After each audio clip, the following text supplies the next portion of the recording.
Udaletxean danez, nahiko itxi usai, ipar haize pikin bat ez aldezu nahi.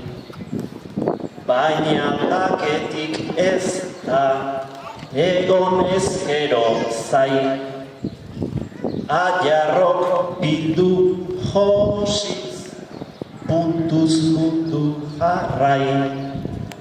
Mari Carmen Unai, Jennifer Jesusmai, parte hartuta aiguztiok bizigai, ardi izan